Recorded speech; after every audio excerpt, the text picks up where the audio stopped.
E aí, pessoal, tudo bem com vocês? Vamos dar continuidade àquela nossa conversa, né? Começamos lá atrás, eu estava falando um pouquinho de requisitos de segurança, aí trouxe um pouco mais, falando aí de uma forma, tentando trazer algumas opções para a gente, e aí a gente acabou caindo na questão de atributo, né? Os atributos da rede, e entramos aí, então, numa série, virou uma série, né? Onde nós estamos tratando aí os 4 atributos principais de uma rede, não são todos os atributos, tem mais de 4, mas esses 4 são essenciais e eles se enquadram aí bastante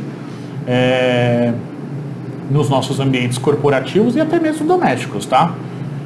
Obviamente que cada contexto tem a sua necessidade, mas lembra, falei que havia uma conexão, né, deles, eles se conectam diretamente, uma coisa chama a outra.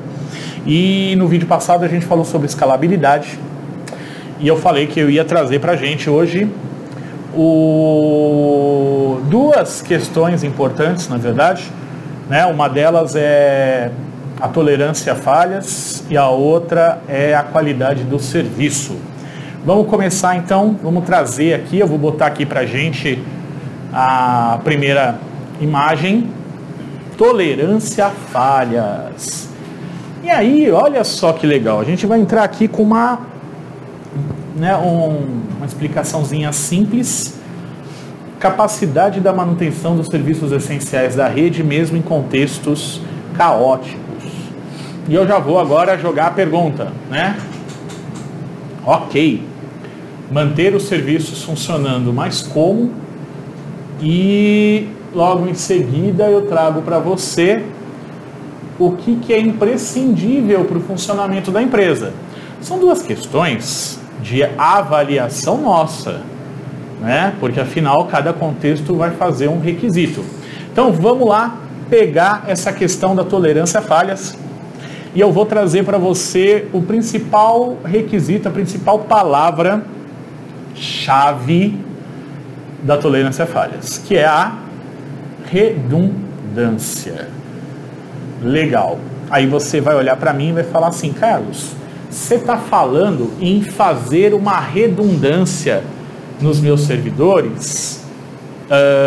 Sim e não. Tá? Por que você está falando sim e não? Primeira coisa que a gente precisa avaliar é contexto, gente. Contexto é o mais importante de tudo. Para qualquer configuração de rede que eu vou fazer, antes de eu tomar uma decisão, o que é necessário nesse ambiente, o que é necessário nessa empresa, eu preciso fazer uma avaliação de contexto. Então, o que a gente conversa aqui, vale para qualquer contexto? Vale. Qual é o meu trabalho depois de entender esses conceitos? Então, a gente falou lá atrás de escalabilidade. Quando eu entendo o conceito de escalabilidade, agora eu tenho que ver o que cabe para eu garantir a escalabilidade dentro do meu contexto. Quando eu estou falando de tolerância a falhas, eu tenho que pensar também exatamente no que cabe para que eu possa garantir a tolerância a falhas dentro do meu ambiente e dentro também do meu financeiro.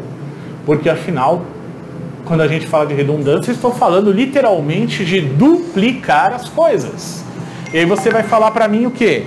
Você vai falar para mim: Carlos, mas então eu vou ter que ter 2 servidores, eu vou ter que ter várias, né? Duplicar quase tudo dentro da minha empresa. Vamos pensar um pouquinho. O que é essencial? Qual é o nível de dependência da rede que a sua empresa tem hoje? Sua empresa hoje, ela opera através de um software? Antigamente, a gente podia virar para mim e falar: não, eu faço tudo na mão. Sua empresa, ela opera dentro de um software, esse software está instalado em um servidor, e esse servidor está sendo acessado por diversas pessoas de vários departamentos. E aí? Se por algum motivo esse servidor para. E aí vem a questão: eu preciso ter 2 servidores? Você pode ter um servidor, mas o seu servidor é de verdade um servidor? Vem essa questão importante. Hardware. Não adianta se você tem um computador doméstico que tem um Windows Server instalado. Isso não é um servidor. Ele está como, mas ele não é um. Por quê? Porque o hardware de um computador comum, um computador doméstico, não importa a capacidade dele, ele pode ter uma capacidade de processamento, memória, armazenamento monstruoso, ele pode ser extremamente rápido, ele pode funcionar muito bem, mas ele não tem os preparos para ser um servidor fisicamente falando. O que significa isso? Um hardware de servidor minimamente vai te trazer duas entradas de energia, duas fontes de alimentação, que trabalham juntas. Se uma queima por qualquer motivo, a outra assume, né?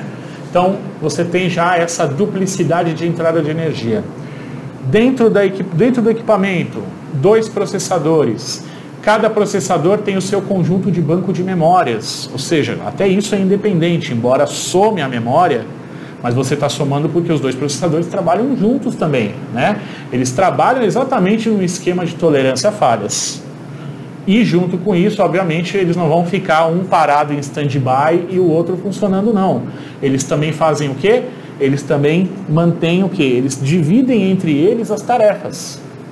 Então, são 2 atributos que a tolerância a falhas vai trazer.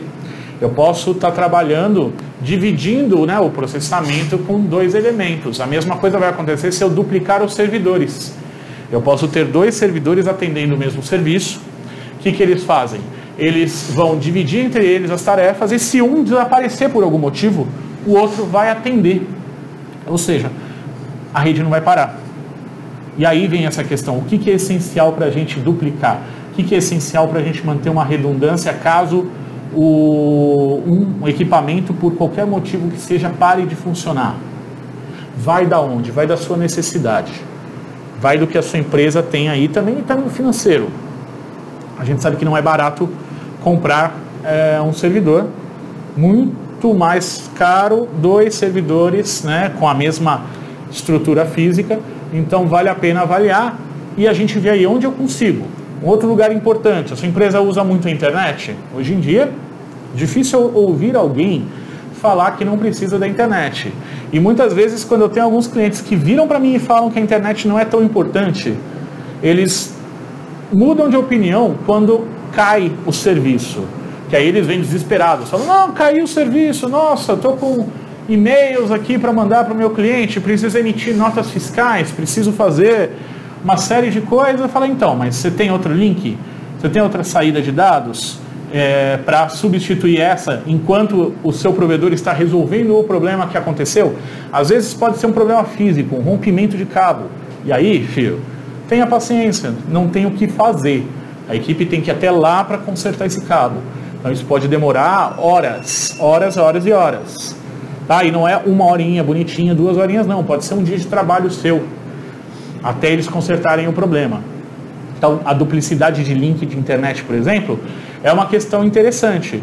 Não é tão caro quanto manter um hardware duplicado, né? E aí você obviamente que precisa de equipamentos para isso, né? Um roteador que tenha entrada para 2 links, que faça o balanceamento de carga entre esses links e tenha esse suporte chamado de failover, que é o quê? Ele detecta a falha de um link e automaticamente já entende que ele tem que redirecionar o tráfego para o outro. E ele fica testando, olhando o link que está em falha. Por quê? Porque a hora que voltar, ele já redimensiona de novo a conexão. Então, quando a gente fala de tolerância a falhas, existem várias coisas a ser pensadas. Vamos pensar na redundância. Ótimo. O que pode ser? O que é essencial? E aí, mas é caro. Quanto custa 1 hora, 2 horas, 3 horas da sua empresa parada? Se não tem um custo muito alto, porque a sua empresa consegue se virar de outras formas, estou sem sistema, beleza, eu consigo fazer isso através de uma planilha de Excel e telefone. Ok, não tem problema. Depois vai ter que ter um trabalho de repassar essas coisas, mas você consegue sobreviver. Eu não consigo, eu preciso da internet, eu tenho muita gente, eu tenho pessoas que trabalham para mim que estão fora do prédio da empresa e elas precisam acessar o meu sistema, né? Através de uma, pelo amor de Deus, VPN. Nunca exponha o seu servidor na internet. senão eu vou só falar uma palavra para você, que eu sei que tem muita gente que quando ouve essa palavra até dá uma tremedeira. Ransomware. Vários casos de ransomware que eu atendi foram causados exatamente porque o servidor estava exposto na internet. Ah, Carlos, exposto como? Só falta de equipamentos adequados, um roteador doméstico e um redirecionamento de porta para o protocolo RDP, por exemplo, para a pessoa poder acessar o servidor remotamente através da internet. A pessoa chamava lá a porta específica no endereço do link da empresa e chamava o RDP. Isso é suficiente para eu chegar até você, tá?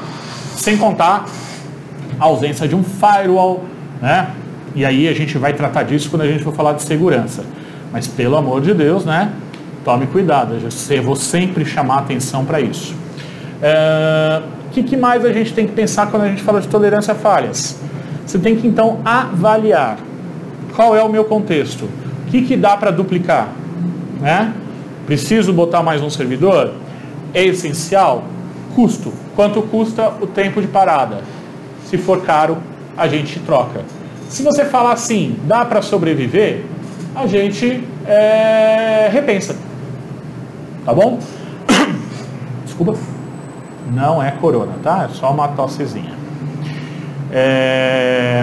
Indo para o nosso segundo tópico de hoje, qualidade de serviço. Eu deixei os dois juntos porque tolerância a falhas e qualidade de serviço andam bastante juntos e os dois geram escalabilidade, tá? Então, olha que legal como as coisas vão se comunicando. Quando a gente fala de QoS, e é QoS mesmo, é priorizar tráfego de dados essencial da empresa, garantindo a fluidez e evitando que outros tipos de dados não essenciais atrapalhem o funcionamento. Nossa senhora, o que é isso? Primeira questão.